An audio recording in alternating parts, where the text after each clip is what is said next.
Welcome back to Deep Thoughts, ladies and gentlemen. Got a brand new camera. Should look a little clearer.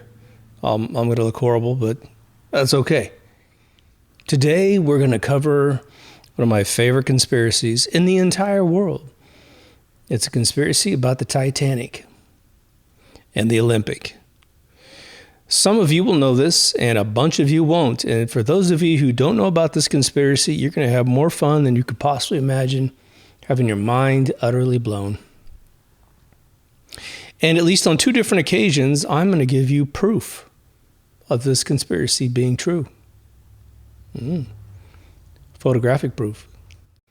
So, most of you have heard the story of the Titanic. What's that story? In 1912? Well, a ship tries to cross the northern Atlantic and sinks. There's a couple movies made about it. Those movies are made to make sure that no one forgets the official story. James Cameron goes down in 97 after it was discovered in 85 on the bottom of the ocean. He gets some really good footage of it, and everyone's like a little worried. Hey, man, we don't want this kind of stuff to get out of hand. So why don't you make a movie, James, and make sure that everyone understands the official story. And that's exactly what he did. And he made a bundle of money doing it, making it one of the most wealthy movies, most successful movies ever made, which inadvertently kind of validates everything that you see subconsciously, right? Couldn't make a lot of money if it wasn't real. So, what's the general gist of this conspiracy? Because I'm going to lay it out to begin with, and then we're going to go into it. Before this episode's over, I'm going to show you two photographs. I know one is 100% legit. The other one looks pretty darn legit, but you don't even need the second one. And you'll have proof that it wasn't the Titanic that sank. So a company by the name of White Star Line builds two ships. One called the Olympic and one called the Titanic. But the Olympic was done first. And it went out. And it had three little shipwrecks, one gigantic shipwreck, and it injured itself so badly that the insurance company, Lloyd's of London, wrote an article in the local newspaper that said this ship has to be completely overhauled before it's going to be seaworthy. Its younger brother was in the dry dock, 6 months out from being done, and miraculously, the Titanic sinks. It doesn't have any shipwreck on it. And the ship that wasn't worthy to be sailed, as via published articles from Lloyd's of London, sailed for 25 more years before being commissioned in the late 30s by the British government for World War II. And I believe it sailed all the way into the 40s. A ship that wasn't very good. But have you ever heard of the Olympic? Has anyone ever mentioned it to you when they talk about the Titanic? You see, one of the interesting things about the Titanic for the younger folks is that they don't remember a time when it wasn't discovered. And what's really strange about it is, it was discovered in 1985. But I clearly remember people using the analogy of, we don't know where the Titanic is, way past 85. It's very interesting. Apparently made international news, but without the internet to help us absorb that news, my physics teacher, who used to cover world events at least one day a month, never mentioned it. Isn't that weird? Maybe it's a Mandela effect. I don't know. So the official story of the Titanic is very simple. Most of you have seen the movie. But in Southampton, on April 10th, 1912, the ship leaves the dock. By April 14th, 4 days later, 1912, it hits an iceberg. And that by 4 a.m. that following night, after it got hit, took several hours to sink. It sinks. The majority of people died on the ship. The rich got off. And then there was a trial. And then some kooky stuff happened after that. But then it was pushed into the lore of the world, right? You never, ever, ever were told about the Olympic. Let's talk about the White Star Line. It was founded in 1845. I mean, way before the ship was ever made, it's founded, right? In 1902, it's taken over by a Rothschild proxy by the name of J.P. Morgan. Why do I say Rothschild proxy? Well, everyone thought, and of course J.P. Morgan never let anyone think any different because it's part of his role, part of his responsibility. He was a Rothschild proxy to the United States of America. So he would smuggle in their agendas and their investments under his own name. There's a lot of people in the world like this that work for other folks. When he dies, he supposedly has somewhere around $2.5 million US in the bank, which obviously, when he passes away, is a ton of money. But it's nowhere near the hundreds of millions of dollars and billions of dollars. There were several men in the United States of America worth way more than J.P. Morgan. But if you asked him who was worth more than them, they would have mentioned J.P. Morgan as at least one guy is worth more than them. Fascinating. But he takes it over in 1902. White Star Line also had an agreement with the British government that at any time, if they needed to move troops or move any one of the British government, they could always use any ship that was available, unless it was booked. So remember that little conflict of interest as time moves on.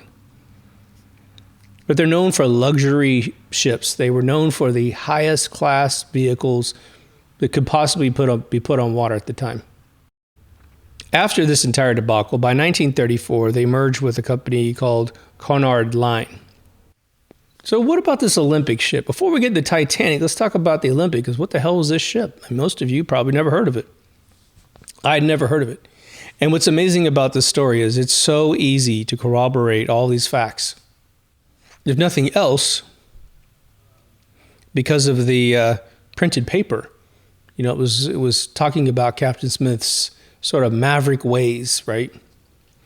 But in 1907, White Star Line ordered the construction of the RMS Olympic. By October 20th, 1910, some 3 years later, it finally splashes into the water. It doesn't have a maiden voyage until 1911, on June 14th. On that day, on June 14th, 1911, they had obviously a tugboat trying to help this vehicle get out there in the shore, but they hadn't put a ship with that engine, that size of engine, that size of propeller in the back. And so a tugboat doing a standard maneuver gets sucked down pretty bad underneath the edge of the hull. It just didn't calculate. They had never calculated that kind of suction from that kind of engine. Now, the Olympic was largely unscathed. I mean, what could a tugboat do to a ship? It's got a big rubber seam around the outer edge because it's supposed to be bumping up against hulls and not causing any damage. But the steamboat, the tugboat, was pretty heavily damaged on the stern side. So fast forward to September 20th, 1911. You have a collision with the HMS Hawk. Now, this is where you start to understand about this Captain Smith, who we're going to get into him. This dude is known for just a few things. He drives ships as fast as he possibly can. He loves that part of the game. But he also is kind of a corner cutter. All the rules are for somebody else, kind of like Gene Hackman in the movie with Denzel Washington. He just knows it so well. He trusts his instincts. And because of this machinery is something he's never experienced before, it'd be like a guy who's a stunt pilot in a prop plane getting inside some Gen 6 fighter plane and thinking he can fly it. And he runs into a bunch of problems. But this accident is huge, okay? I would estimate, and I'll show you the photographs, at least 10% of this Hawk is absolutely destroyed. The Olympic takes a massive hit as well. Its hull is just ripped open like a can, damaging the frame inside the hull. Plus, you have to understand, too, for any of you who've dealt with a car with a bent frame, when your car gets hit in a certain way, it might look fine, but when it drives down the street, it's driving in a diagonal line going straight down the street because the frame is bent, which means the insurance agent, if they ever get a chance to touch your car and examine that kind of error, or that kind of injury, they're going to salvage the car, meaning it's not worth anything. It's basically going to be cut up for parts. Well, this is sort of a big deal. This is sort of a big deal because it comes back into the dock in September of 1911, And it's really messed up. Plus the Hawk, it just looks horrible. Again, you look at the photographs in this episode, you're going to tell. So naturally, everyone's curious. What happened? Of course, the folks at White Star are trying to say it was the Hawk's fault. The Hawk is like, no, clearly, we have a bunch of sailors on board. We're professionals. We understand our vehicle. This dude came out of nowhere and slammed into us. Well, it goes to a court hearing of some sort, and it is definitely Captain Smith's fault. And this is when Lords of London comes in, because they've underwritten the whole thing. These ships cost approximately £1 million. But £1 million in 1907 to 1911 was worth $5 million American. So both boats together would have cost $10 million American, £2 million British sterling, right? What an exchange rate, right? Shortly after this thing gets in dry dock again to get fixed, you have a problem where it gets published in the newspapers that Lords of London says, in order for this ship to be seaworthy, they need to dry dock it again, pull the hull completely off the outside of the ship, which is the skin on the outside, right? And rebuild the frame for at least the first half of the ship, at least. But they, just like a bent frame in a car, when it gets hit by somebody, it could have damaged quite a bit of the infrastructure internally. Now, I would imagine, quite frankly, because of crumple zones that would be naturally a part of the ship, the only thing that would be damaged from stern to bow to stern would be the actual outer hull might buckle pretty bad. And there's an anomaly with the steel, which we're going to get into as well. Factoring all that in, the ship needed to be stripped down and at least repaired 50% underneath. But that was never done. They straightened, probably placed a few things, put the hull back on. And then we get into a critical clue. It's a critical event that reveals a critical clue about this entire thing. February 24th, the next year, 1912, you would think Captain Smith would have learned that this is a big, expensive vehicle. He's on the hook for it. He needs to be more careful. Well, he ran over a ship called the Nantucket while navigating in the North Atlantic. It was a wrecked ship that was on the bottom of the ocean. Obviously, it was in shallow waters because when the Olympic ran over it, it scraped the whole bottom of the ship. Yet another injury on the Olympic. Okay. This guy is just 0 for 0. And they won't get rid of him. That's the crazy thing. I don't know what photos he had on JP Morgan or what the deal was, but somehow when the board of directors of White Star Line came together, they always gave this guy a clean bill of health. It wasn't his fault. Or how are we supposed to know where shipwrecks are? Now, there's no indication that the Nantucket was down there and nobody knew where it was, and he's the first guy to run over it. You might cut him some slack on that. The tugboat really didn't do much, but the Hawk, the HMS Hawk, got nailed hardcore. And once you see these photographs, you're going to be like, whoa, this boat went on till the 40s without being officially repaired? So now let's switch over to the Titanic and how it came into life. We've got to get both these characters properly introduced into our little script here. In 1909, approximately 2 years after the Olympic was commissioned, they ordered another one, and they were going to call it the Titanic. Each ship was designed with 16 supposedly watertight compartments, which were not watertight compartments, okay? It officially launches in May 31st, 1911. And when they say launch, they mean dumped it out of dry dock into water. That's all they mean. And of course, it has to go through a litany of preliminary tests. Does the engine work? All that good stuff, right? But it embarks on its maiden voyage, like I said, April 10th, 1912. And it's on the bottom of the ocean by 4 a.m. on the 15th. Now let's break down the ship, because both ships are identical in this particular respect. How many people can it hold, and where are they in the ship? Well, first class was 325 passengers. Now, approximately 62% of those people survived. Pretty good, over 50%, right? Second class was 280 passengers, and 41% of them survived. Third class was 706 people, and that was 25% survival when it was in the Titanic. Now, the crew on this ship is utterly massive. The ship holds 2,200 people. One of the statistics I just got today was that the crew, I believe, was 970 people. I mean, that's almost 1 for 1, right? Almost. So let's get into the conspiracy, shall we? So now, there's pictures of this too. There's plenty of pictures of these two ships, usually the Olympic's in the water and the Titanic's on dry dock. That's usually how you see the photos. I'll try to find some new ones, but I have the old ones too, because I've already done this episode once, but we're going to retire that one and put this one in its place. Now, you might say to yourself, well, now, wait a minute, dude.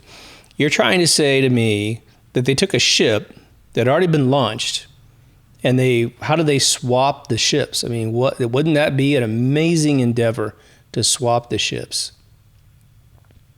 Well, what's interesting is people are not very observant when it comes to this kind of thing. There might have been a man who was a ship construction guy working for a different company that may have observed over a long term all the structural details of each ship, and he might have noticed the couple differences in the actual physical model of the ship. Now, what's interesting about this is that there are certain photos where you can see this, and there are certain photos where you can't. If the photos are very blown out, meaning very overexposed, where you can't see the contour and shadows, you won't see this first one I'm going to mention. But there's different decks on top of the normal deck. So you have the normal ship's deck, and then it keeps going up different levels that they stack up the cabins for folks. But I think you all know that when you have the captain's deck, where they drive the ship, that tends to be as high as possible on the ship because they want the best vantage looking out at the ocean. Well, that compartment on the front end, one of the design differences were, I believe the Olympic has a slight curve, and I mean it is super slight curve to the front of that metal. When they built the Titanic, they just said, that's a lot of work for not much space. Let's just make it straight across. Again, I've got a pretty good photo that shows this, but and there may be better material nowadays anyway. But the only major physical difference were the size of the windows on the side of the ship. The Olympic had very narrow windows, and you can't really tell the scale from looking at it in a photograph, but just as an example, let's just say that the slatted windows, which were probably 2 to 3 times as tall as they were wide, I'd say 3 minimum, let's say they opened 12 inches, okay? On the Titanic, those same windows, which didn't have as much blank space between them, were twice the width. So let's say it's a 3-foot window tall, it's probably closer to 2 feet wide. So they increased the viewability in the Titanic windows. That was one of the key things about it. But what would be required to give the name of one ship to another ship? Sounds like it would be all over the place, right? How would you swap all these things in the middle of the night? Well, it turns out there's 4 distinct areas where the name is displayed, and 3 out of the 4 are just a screwdriver or a hot swap of articles. The life vests and the life savers on the ship all say the name of the ship. So that's merely some men carrying those items and swapping them across the dock. The other one is that every ship has a plaque, usually somewhere towards the entry of the ship, the primary entry of the ship, that tells you which one it is. So screwdriver, 4 screws, swap those 2 plates. Then there's the 4th one. The 4th one is the name of the ship on the front of the hull. You would think, man, I got you. There's no way that could be swapped. And technically, you're right, but you won't see the proof of that until I show you the photograph that was pulled off of a series of photographs from the one on the bottom of the ocean.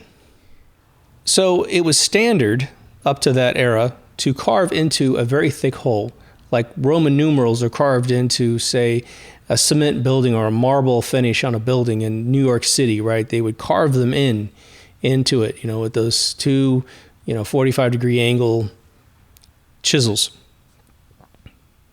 Well, that was actually the way the Olympic was initially set up. It was carved into the hull. But then when this swap happens, well, one of the ships has Olympic in riveted pieces of extra embossed steel on it, and the other one says Titanic in riveted letters on the outside of the hull. So now it's the opposite, and it's modular, right? You can just take those letters off and put on one that says it's now the hippopotamus. We'll come back to that a little later. So now we've got a little shenanigan that's going to happen. Now, if you were Captain Smith and you had been driving around the Olympic, crashing it into everything like a crash-up derby, right? And I took you from a ship that you have already been driving, and I simply swapped the names of the ships, and now you're still driving the same old ship, but it's got a new name. You're going to have to be in on this conspiracy. Well, now think about it. What kind of leverage point does White Star have on Captain Smith? Well, the problem with Captain Smith is he's liable for all these accidents. Maybe not the tugboat one, but definitely the Hawk, the HMS Hawk, and definitely the shipwreck, the Nantucket on the bottom of the ocean. Not that far down, might even be visible. So they could pretty much pull him into a room and say, you know what, if you don't go along with this, well, you're probably going to meet with an accident, but even if you try to blow the whistle on us, you'll never work for anyone again. We're going to say you're a drunk, you're irresponsible. Look what you did to our 2 million pounds of ships, which is 10 million US dollars of ships. Okay? At least one of the two. But he's just one of those guys, and he goes, fine, I'll do this. I'll do your little thing. But when we go for the maiden voyage in the Titanic, there's a few things that we're going to have to do. I have to have my engine men run this ship because they're already familiar with it, and I can, bribe them like you're leveraging against me, like you're blackmailing me. That's my interpretation of what happened. And so what actually ended up occurring was, on one particular occasion, the staff that was supposed to work on the Titanic ends up going into the Olympic because it says Titanic on it, not knowing that they're not picked to run the engine room. And then when they went down inside the engine room, they came out and publicly said, which I believe got picked up in newspapers, but it was just passed off as nothing. They said, what's weird about this brand new Titanic ship, which hasn't even left the dock, I mean, it's splashed into the water, but hasn't gone anywhere yet, the engines are worn. In fact, it looks like some of the parts are kind of damaged. How is it possible that a brand new ship's got a damaged engine? Or at least worn? Because it's the Olympic. Now, I should say, too, as part of the other plaques that are visible, the lifeboats have plaques on them as well. So hot swap the plaques, and you got it. And again, what can happen in the middle of a dry dock is nothing shy of a miracle, because if you've ever seen a picture of them building a ship at dry dock, whether it be a war vehicle or a cruise liner, all the way back to that era, you have a massive, massive machine. It's literally been suspended in midair. I mean, it's got stabilizers on it on the left and right, but it's phenomenal how much the hull isn't being touched. Gravity's taking care of the business. It's pretty phenomenal. But now there was a problem with this Nantucket collision. When Smith ran over the wrecked ship on the bottom of the ocean, at least on the shallow shore, right? He damaged one of the propellers. And this isn't one of those propellers that you might have on your fishing boat where you just huck the thing in the trash and you go down to Walmart and get yourself a new one. This is a gigantic propeller that is custom made for the biggest ship that's ever been put out. Well, one of two that you've never heard of, the other one, the Olympic. And there's a picture of it. There's a picture of the damaged propeller in dry dock when they re-dry docked the Olympic for examination by Lords of London, and just simply having to repair the hull to get it to not sink. Now, you also have the Olympic in dry dock at this moment. And so they said, okay, here's the deal.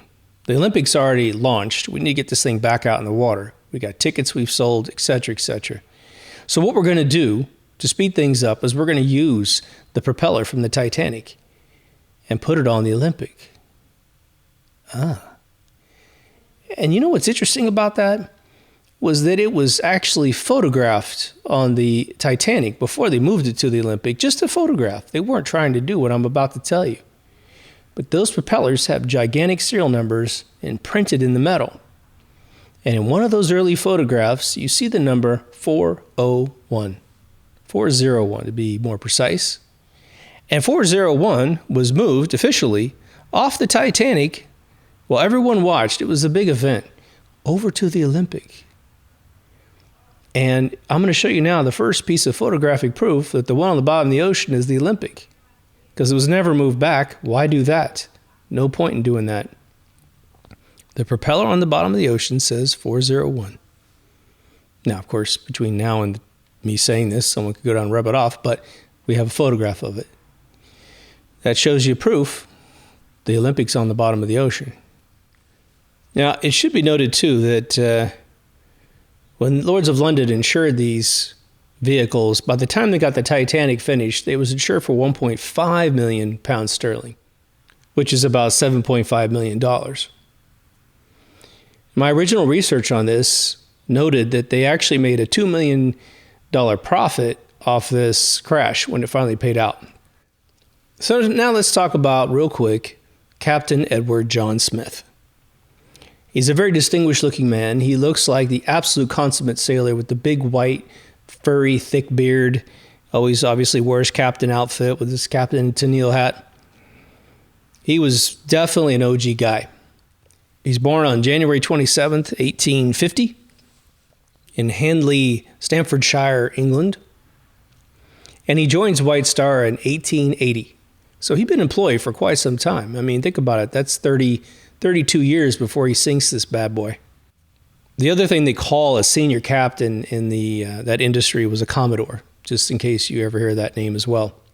He was known as the millionaire's captain because of his popularity and the wealth of his passengers on average.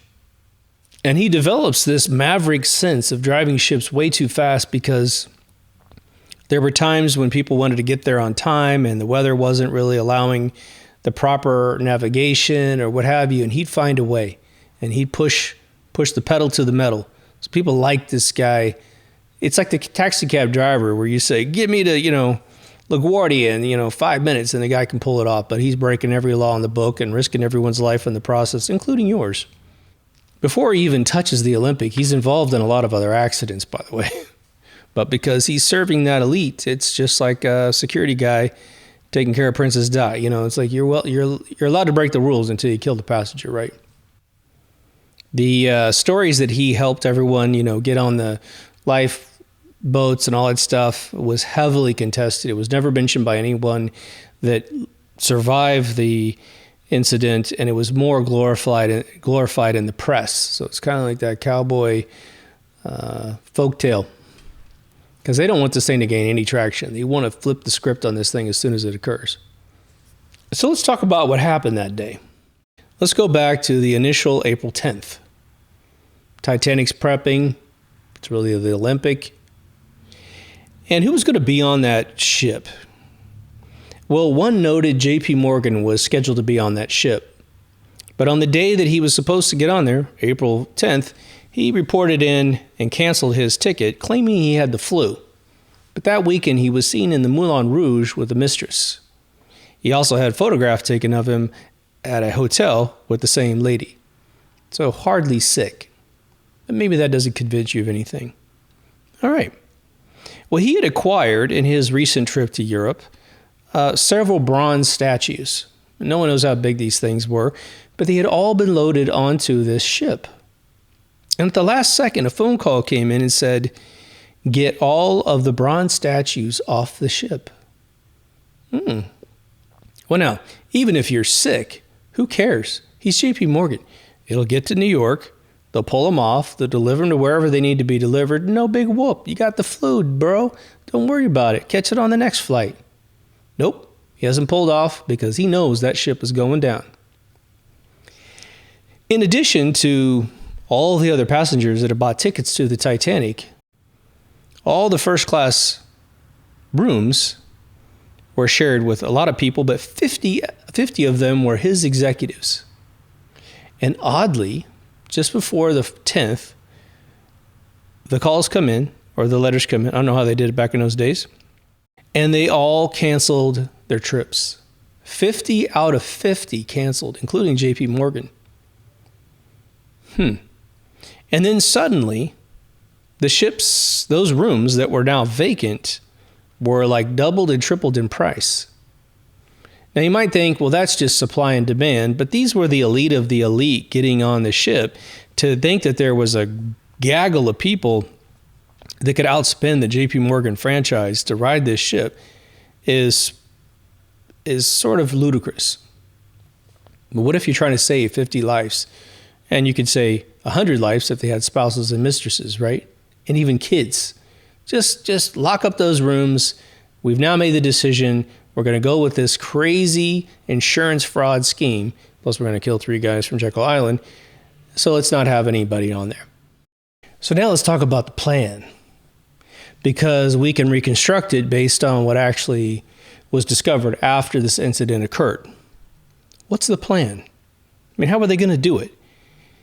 Well, a bunch of guys got in a room and made the following arrangements. There was a ship called the SS Californian.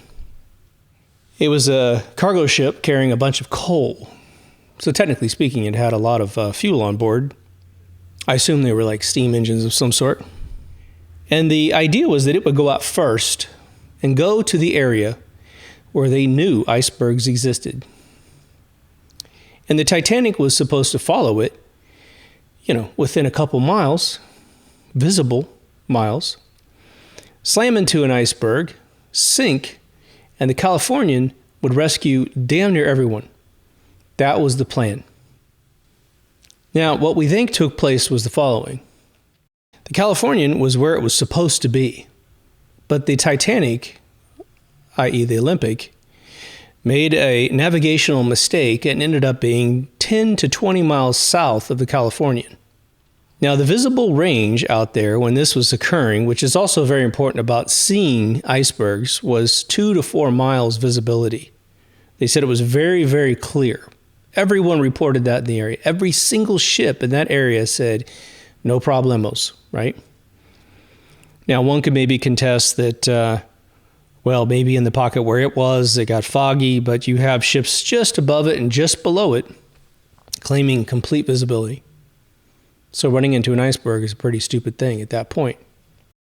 So the night of this incident, on the 14th, some weird stuff occurs.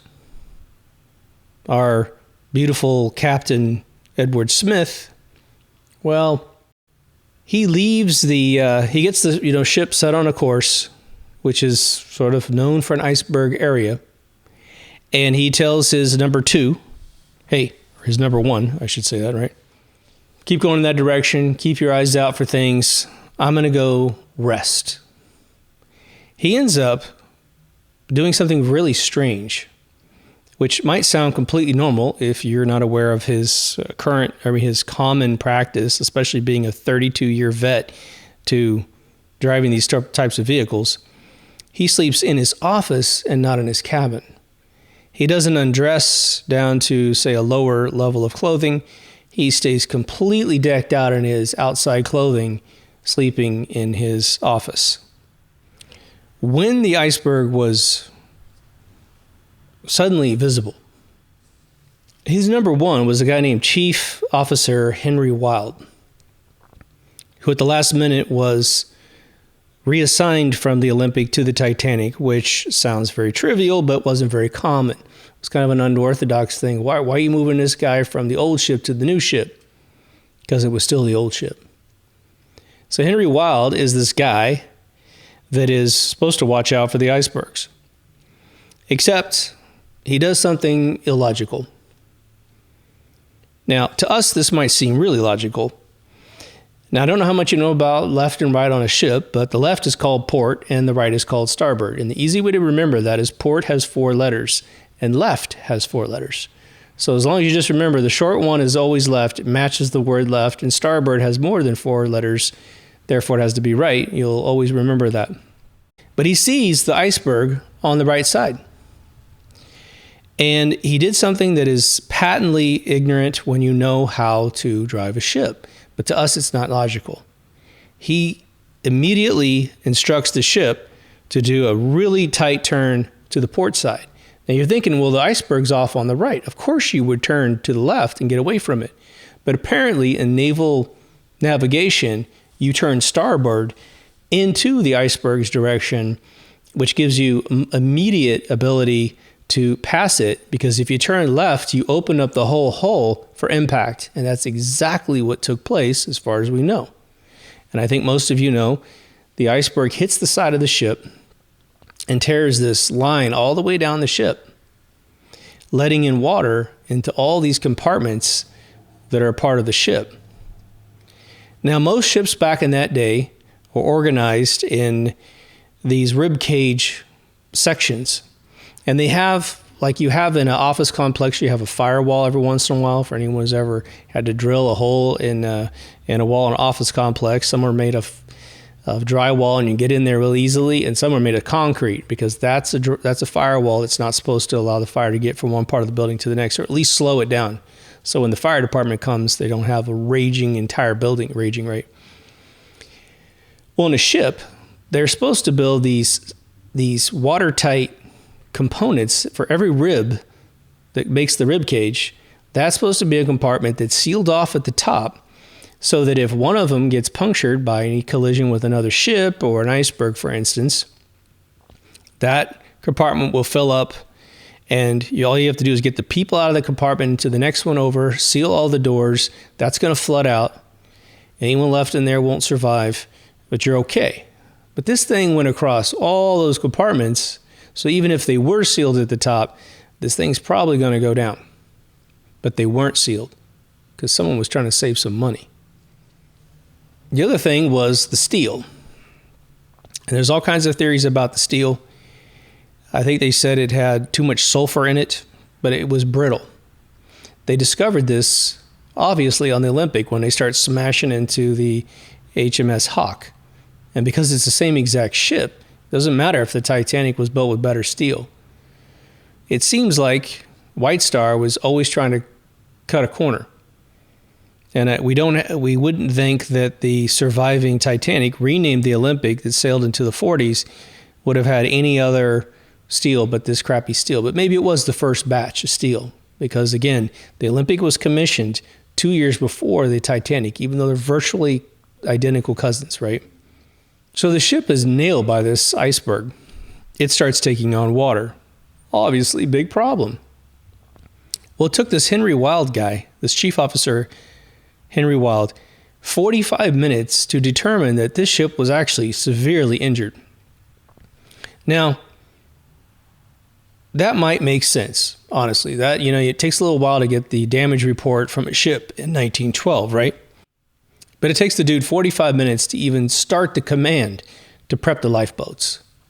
It then takes an hour and 25 minutes for the first lifeboat to hit the water. That's a whole lot of sinking in the time frame. And you guys have seen the movie. I didn't watch the movie. I don't think I've ever seen Titanic all the way through, but maybe I have, but it wasn't very memorable to me. It's just not my bag. Now, the other thing that should be mentioned is that this is a brand new ship. So some of the mechanisms to get things done might have been completely foreign to the crew. And of course, they touted, and I should have mentioned this at the beginning, they touted the Titanic as the unsinkable ship by the press. I mean, the press said that. And that could have been something that the White Star put out there in the press before they realized they had an insurance problem on their hands and a total financial loss on this first ship. And therefore, they kind of created their own demon. But my entire childhood, they said the interesting thing about the Titanic sinking was they said it was an unsinkable ship. So who's going to worry about lifeboats in that kind of scenario? But it should also be mentioned that one of the other weird things the Californian did, and this is on record as a part of the court case that we're going to get into in a little bit here, the California parked. It parked, and the captain, when he took his rests, he said, look, keep the engines running. And he sent 3 messages south towards where he thought the Titanic would be, Olympic. And he said, look, we're here. He kept broadcasting his position. Odd. Why would you do that? Why would you do that? That's part of his defense, by the way. But he also said to his shipmates, his crew, look for flares. Keep a lookout for flares. So they're hovering in the middle of nowhere. They're in iceberg territory. They're shipping coal to New York. It wasn't the first time this boat had made that particular journey. Well, any of you know anything about trucking, shipping? How happy are you when your stuff arrives late? It's supposed to be here on Monday, but it ends up on Tuesday. You're not very happy because shippers usually get paid by their timely delivery of the contents. He was delaying for no apparent reason because he didn't know it was going to sink. The RMS Carpathia is like 58 miles south of the Titanic. It gets the distress call from the Titanic. For some reason, even though this Californian is at most 20 miles north of the Titanic, it did not receive the message and did not help because it didn't know it was happening. So the Carpathia turns and hauls rear end and saves the majority of the people, rescuing about 705 people. Of course, it saved them from lifeboats because the ship's already gone. There were several other ships that tried to get there, but they were blocked by ice. The Mount Temple was blocked by ice. The Frankfurt was too far away to get the distress call. And the Burma was just simply too far away to assist. So this Carpathia is the one. So now what happens? Well, the majority of the third-class passengers and the people stuck down below died on this thing.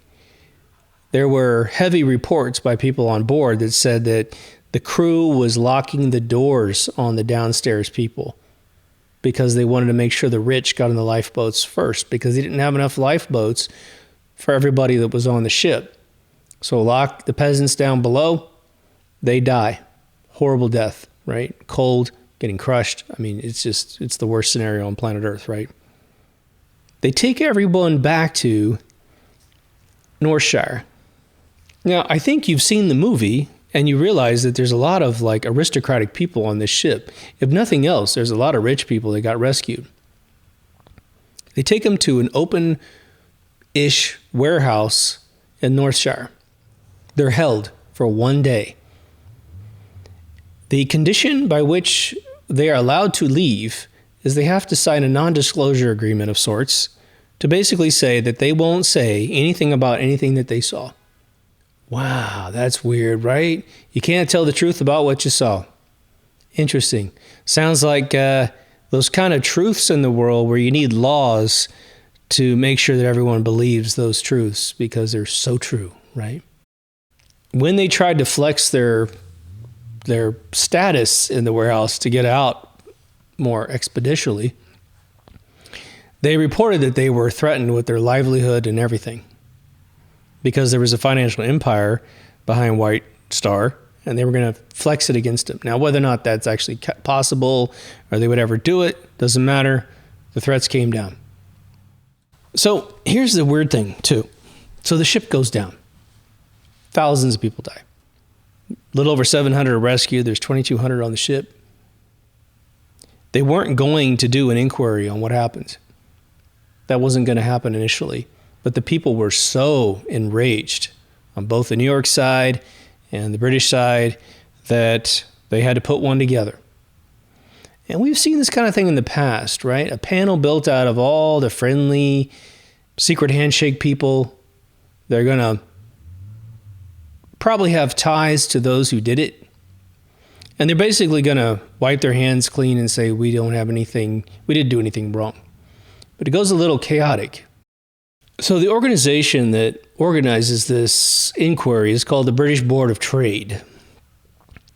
And the interesting thing is there was a lot of members from this inquiry, I should say, that actually had ties directly to either the J.P. Morgan franchises or White Star themselves.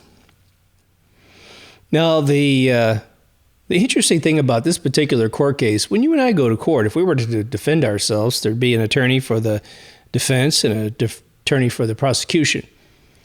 Because this is just an inquiry, it's the same dude handling both sides of the investigation. Now, they report that Captain Smith definitely got, read the riot act in court, but he didn't get any charges for anything that he did.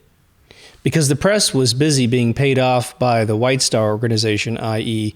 JP Morgan, you have to think about them sitting down at the table, planning this entire thing, going, well, what do we do afterwards? We're going to spin this thing left and right. I got everyone paid off to make this a heroic captain that saved his people, yada, yada, in the midst of a horrible situation.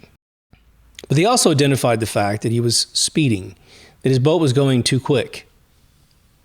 Interesting. So who takes the fall for the whole thing?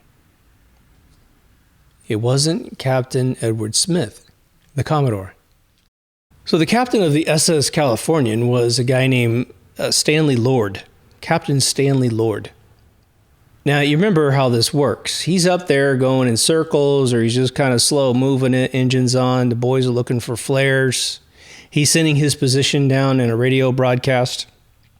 The court actually said that, I believe his defense said there, his excuse was that whatever frequency the SOS was being broadcast on was a brand new frequency, and his was still on a different frequency. I think for a COS. But whose shoulders does this whole thing fall on? Of course, the captain of the Californian, right? Now imagine how ludicrous that sounds, right? You have a car wreck on 1st Street, and you got an uncle that's going in circles on 10th Street, but he doesn't hear you have an accident, and he doesn't come to your rescue. Of course he would if he knew where you were. And when it comes down to why you had your injury, you get to blame your uncle 10 blocks up. That's what they did. They whitewashed the whole thing from White Star, from this Captain Smith over to this Stanley Lord guy. Hung him out to dry. As if somehow there was some empirical proof that he should have been the one that got this. And of course, what they try to say is because they believe he was 10 to 20 miles away, and he should have heard the distress call, that he neglected his responsibilities to get down to the Titanic. But if you were the guys planning this, well, then Stanley Lord is in on it for sure. Why the hell would he stop a cargo ship? Why would he stop a cargo ship? Why would he look for flares? Why would he broadcast his position to the next ship down? Because he is supposed to pick them up, and he wants to pick them up. He wants to do his job. He wants to know that you're responsible for thousands of people dying.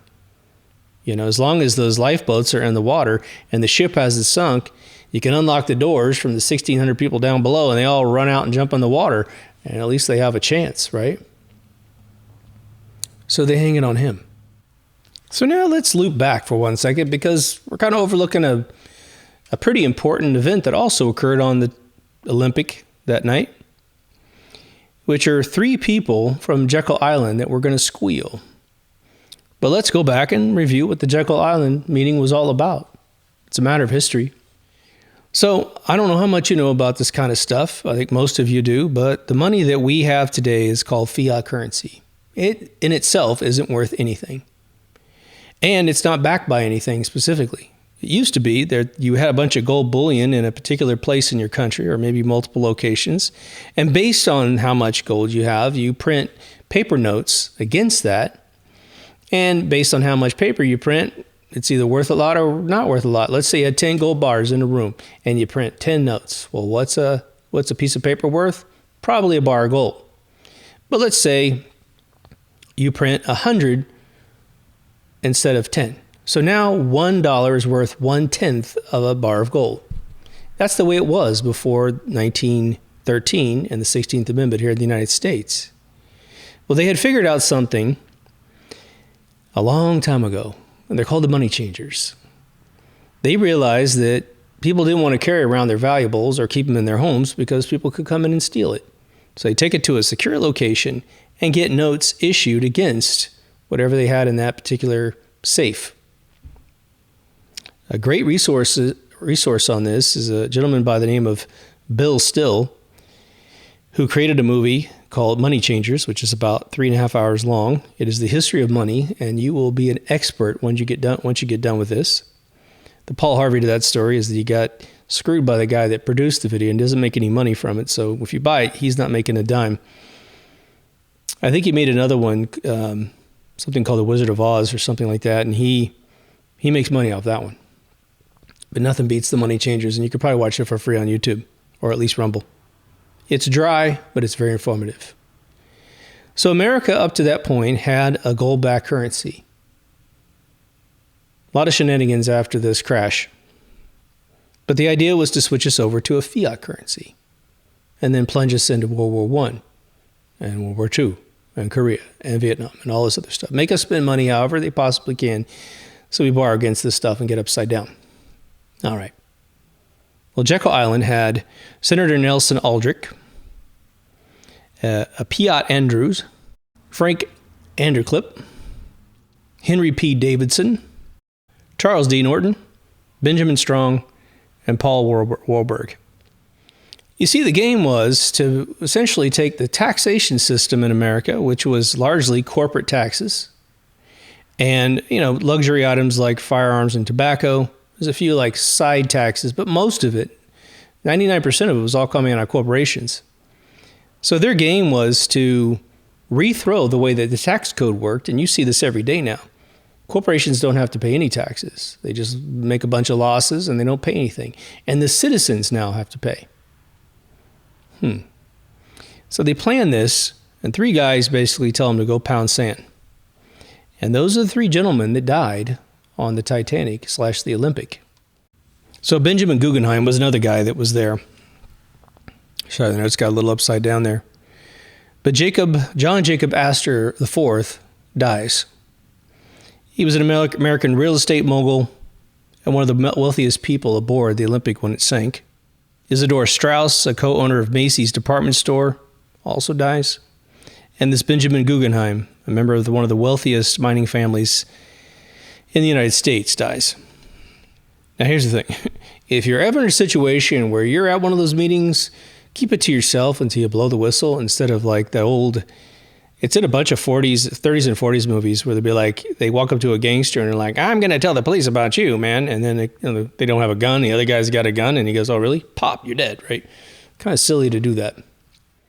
So after this whole thing's done, again, the Titanic, which is brand new and that was rebranded the Olympic, sails for 25 years. I think up till 1937 when it gets commissioned into what's going to be World War II. And something you may not know about ships back in those days, if you ever look at World War II footage, either the Atlantic or the Pacific, and you see these, 40 or 50 ships, sometimes 100 ships out there, you're thinking to yourself, how did man build all those ships just because a war started?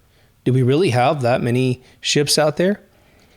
Well, they didn't back in the day. And so what they would do is they would take largely cargo ships and they would reinforce the deck, and then they would build the aircraft carrier, the destroyer. They would build stuff on top of the old ships. Well, apparently the real Titanic gets rebuilt out for World War II activity and then decommissioned shortly after the war was over, having sailed a tremendous number of years, like 30 plus years, right? The Olympic could not do that because it had so much damage to it. And one of the other things I didn't tell you was that the Olympic used a specific gray paint during its maintenance from the HMS Hawke collision and obviously the Nantucket collision with the ship that's on the bottom of the ocean there. Apparently, the ship on the bottom of the ocean that is called the Titanic has that gray paint all over it, very characteristic of the Olympic and not the Titanic. But now the PR, just to finish this off, the PR on this whole thing was to flip the whole story into a heroic thing. Remember, the inquiry is going on in England, and there's limited press about what's going on. Anyone who says the truth can just be crushed with romantic stories of the whole thing. And of course, survivors. Don't worry about those peasants that died in the bottom of the ship, right?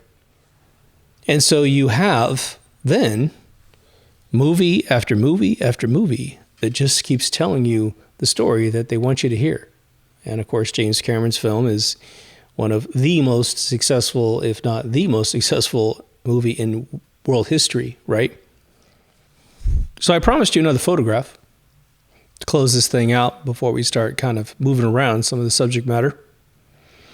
And that is that the ship on the bottom of the ocean, and again, I haven't been there, and it could be that this has been heavily repaired, so this wouldn't become a problem in the future.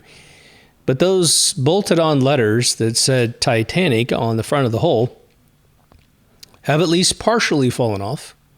And underneath it, because of the corrosion of metal, because they were etched into the hull, and even if they were puttied in or some other methodology to smooth it out before putting the artificial letters on the outside of that to say Titanic, there's a photograph that claims to be real, and maybe some of you know this debunked. We don't need it at all to prove this whole thing, but there's a clear M and a P right beside each other on one of the photographs recovered from one of these documentaries that flew around. Now, M and P do not occur in the word Titanic under any circumstance, and so this calls out to the Olympic being down there. Part of the theory of this existing is for any one of you who know about guns or bicycles where they pound a serial number into it. It happens to car frames and all that kind of stuff. Once you pound in a serial number into metal, you are structuring all of the metal deep inside the metal forever. And if someone etches, scratches it off and then polishes and repaints it, it doesn't matter. You just take the paint off, put a little acid on it, and then those numbers will pop back up. Police use this all the time for theft, right? I learned that when my Schwinn Black Phantom bike was stolen in Massachusetts. This kid was riding it one day, and my dad and I are going off to a military function. He's got his blues on, and he looks over and he sees this kid riding a bike just like mine, but it was all black, and mine had a few little stripes on it and stuff.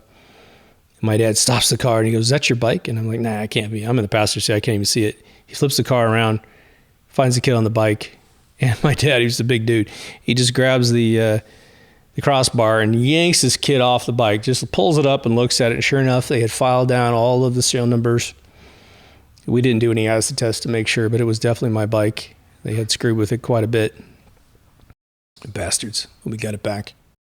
Now again, just a review.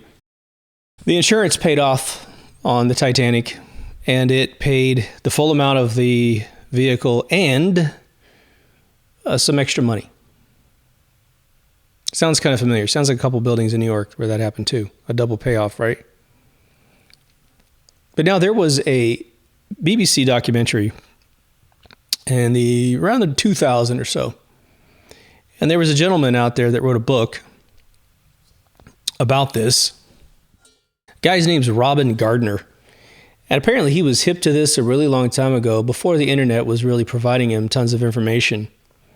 But he agrees to be on this BBC hit piece, right? And I don't know if you know, hit piece just means whatever you're going to say, they're coming after you, and you will not have equal time to present your case.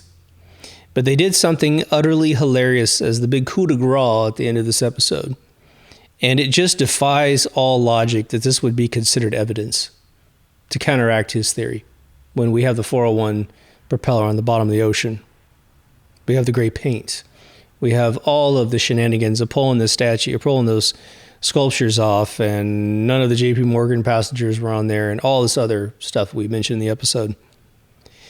But they let him review his presentation, right?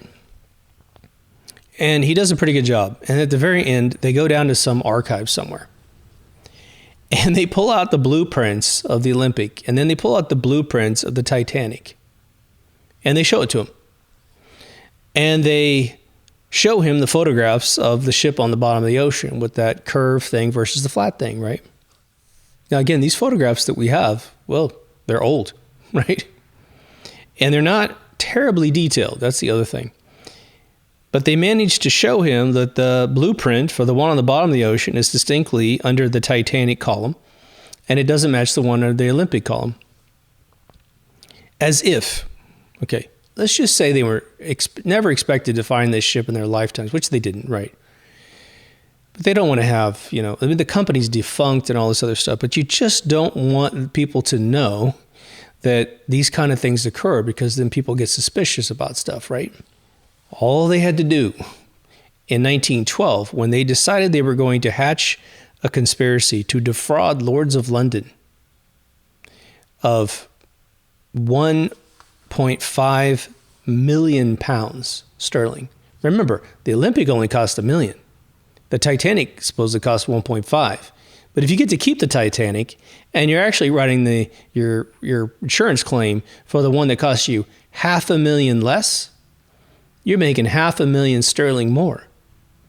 $2.5 million more than what it costs you to make that hunk of junk that you just sunk on the bottom of the ocean.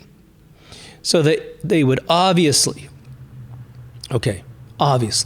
swap the names on the blueprints and put them back in archives so that when Lords of London wants to do an investigation, you pull out the blueprints, and of course, one's the one that you still have access to, and the one you can't find, it's on the bottom of the ocean. It says Titanic on it.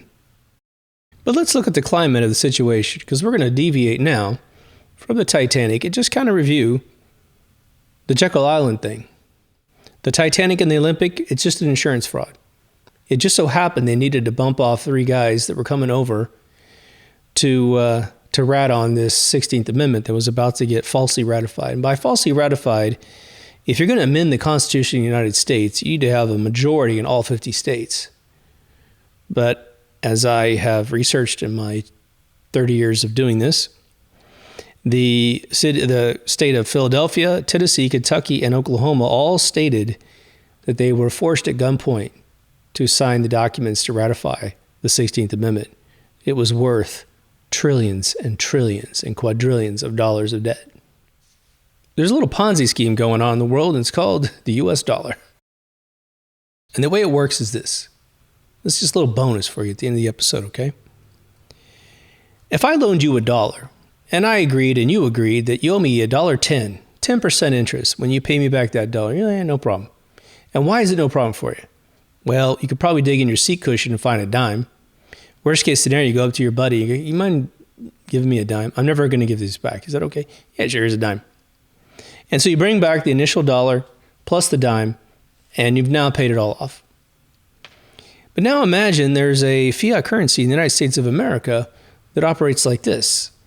You sign an agreement, a bond, to create money out of nothing, and you owe that interest. And actually, some of the moments, Lincoln tried to borrow during the Civil War, and he said that the Rothschilds were going to give it to him at 3,600% interest. So every dollar he paid a soldier, he had to pay $3,600 back to Europe. So he created the greenback, which is why he's probably blown away in the end. I have a great book that talks about all the articles written in between these bankers at the time, which they have copies of, letters. And they said, man, if anybody gets a wind of what he just did, we're done. So they planned on getting rid of him. So in America, when we print $1, we owe interest. But here's the catch. The interest that we need to pay back, well, it doesn't exist. Meaning, if you and I do that dollar thing again, and you owe me $1.10 back, here's the problem. No money exists in the entire world except the dollar I made for you. That's the only thing that exists. The 10% you owe me, I didn't make it, so it doesn't exist. So you can never get out of debt. You always owe me that 10 cents. So you come back and you go, hey, dude, I didn't realize that, you didn't make the 10 cents somewhere else. I thought maybe the guy next door had the money and I'd earn it from him and then I'd pay you back. I say, hey, no problem. I'm the Federal Reserve. I'm a completely private for-profit organization. 80% of the members, it's a felony for you to know who they are. Here's what we're going to do. I'm going to loan you that 10 cents at interest. And the next time you need money, I'm going to loan you more, and you'll have more interest you owe, and I'll never, ever create that other interest. I'll never create it. So it's physically impossible for you to pay me back. And that's why the United States of America has no idea how much debt they're in. Senator Ron Paul went after it, and Ronald Reagan went after it just before he got shot by Hinckley, maybe. And he said, look, just find out how much, principal, when did we stop paying the principal debt? When did we start paying just interest on all this money we got from this fiat system? The report was they came back to him and said, well, sir, after 3 months of office, just before he got shot, they said, probably around 1952, we're not quite sure when we stopped paying any principal, when we were just pure interest. Ha-ha. Now, what happened in 1913, the year after the Titanic sinks? Well, a guy named Franz Ferdinand had a problem. He's driving around and they try to assassinate the guy. He's in open convertible car, as I understood. They try to kill him. They hurled hand grenades at the guy. And he managed to escape, but one of his buddies got injured. So he went to the stable location where he was actually staying, finds out that his buddy got hurt. So he loops back to check on his buddy. And that's when someone popped him with a gun. And that's the story of how World War I started. But now America, well, we didn't want to get in that war. We were called xenophobes.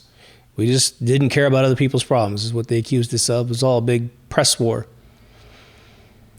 Well, they wanted us to borrow against that fiat currency right away. 16th Amendment gets passed in 1913, and then boom, Franz Ferdinand's killed in the same year. They want us to jump in the war, but we won't. We don't get in until like 17. And then, we're only in there for about a year. I think we might have contributed to hatching the Spanish flu. So we finish up that decade, 1918. We do have the Spanish flu until about 1922-ish. But they always called the 20s what? The Roaring 20s, right? Why was it called the Roaring 20s? Well, all these investments were going crazy. But the Paul Harvey to the 20s is this. A bunch of people from Europe with lots of money realized America was a promised land. So they took their empires, their money, and they moved it to the United States of America. That pissed off a lot of people that were in Europe controlling those funds and taxing the hell out of those funds. And so the idea was, let's create a bunch of toxic loans. Easy money. We'll lure all those people, or a bunch of them, into these toxic loans over there.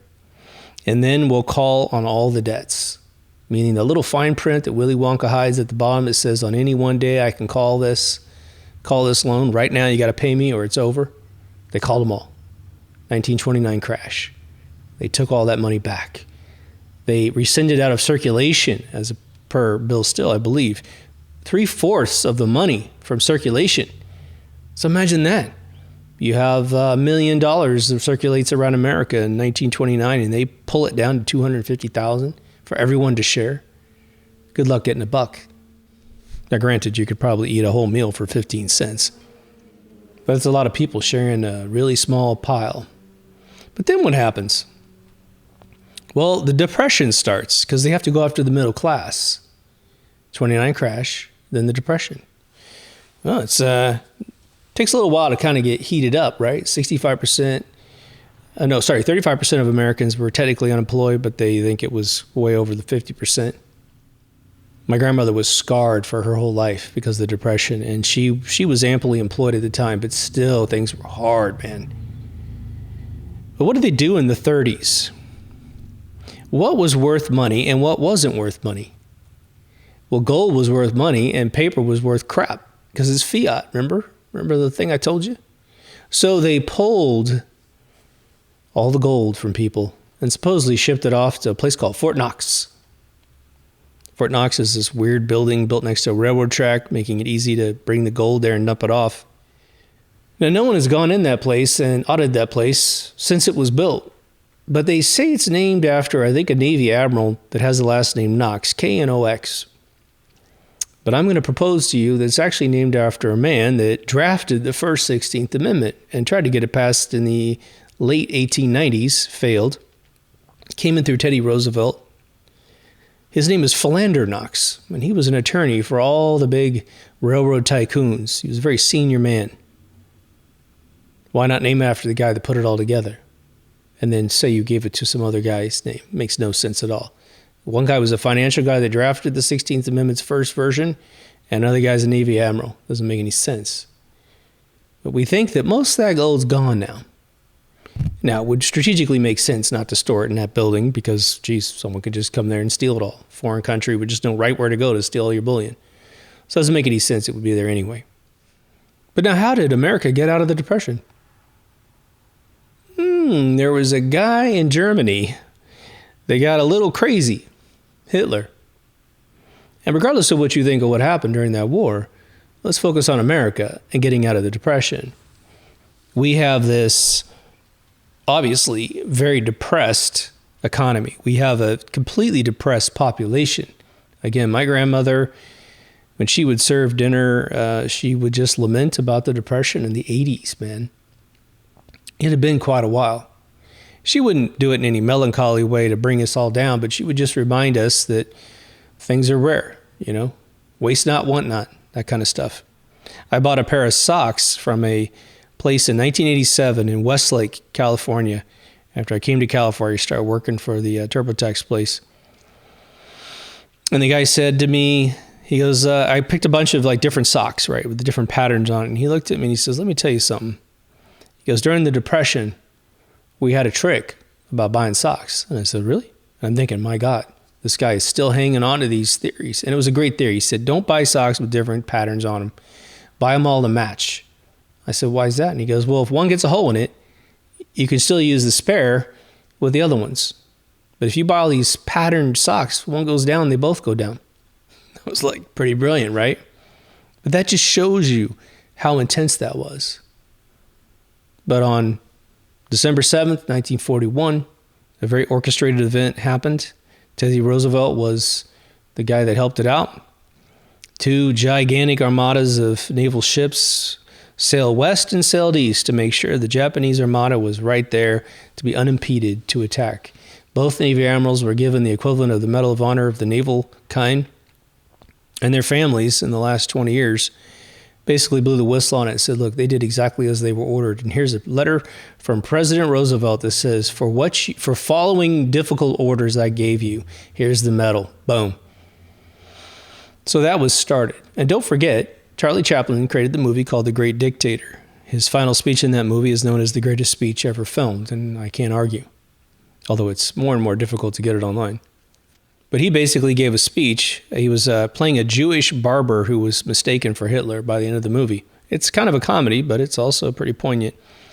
But he gets pushed up to a podium at the end of the movie, and he looks like Hitler because he has this little Charlie Chaplin mustache. And everyone thinks he's Hitler. And so he starts a speech, and he says, I don't want to kill anybody. I don't want to rule over anyone. And he gives this amazing speech, okay? There's quite a few versions of it on YouTube with some background music and some visuals that will really drive it home for you. But he immediately had problems and was kicked out of Hollywood because he released that movie in March of 1941, and they knew they needed to get us in the war by the end of the year. They probably didn't know it was going to be December 7th, but they knew that was coming, so they punished him. He had to flee to Europe.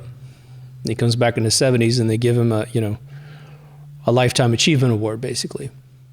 But we had to get into a war because we didn't invest in the first one, right? 1917 to the end of the war, we're barely there. Horrific war, but we weren't there for most of it. But of course, in American history, we're the victors, right? World War II happens, we borrowed lots of money. Lots of money. Manhattan Project alone was lots of money. Without it, they wouldn't have ended the war, right? Well, then we get out of that war and we go into the 50s and gosh, we can't let this war machine die. It's got to keep going. And then we have this police action in Korea. So that war goes 3 or 4 years, right? Okay, so we're done with that one. And it looks pretty good. The military-industrial complex is warned to us by Eisenhower. And they're brewing this other one. The French are working on a new one in Vietnam. And so Kennedy won't do it. They know Kennedy's not going to sign off on it. And he met with a pretty bad problem in November of 63. And his replacement was like, gung-ho, baby, let's sell Huey helicopters, baby. You're talking about a war that goes from, 63 to 1974, 11-year war, which we lost, but we sold the hell out of helicopters. We could have stopped it a million times. If you go do the historical research on that, all the soldiers were like, dude, we could have wiped this thing out in 2 seconds, but they would never let us attack at the right time, keeping the war machine going. These things are connected. Now, those guys, the 3 people that were assassinated on that ship, now whether or not they were locked in their rooms and drowned or just simply killed on the boat and whatever, hey, the captain sends down his favorite brandy and it's full of a bunch of hemlock, whatever it is, they were gone. They probably would have met a demise because they ran their mouths before they left, as the story goes. Don't ever do that, right? So I hope you dig this. This is one of my favorite ones of all times because, again, I grew up a fair amount of my childhood, Titanic wasn't discovered. In 85, they finally discovered the thing with the radar. In 86, they go down and take a look at it.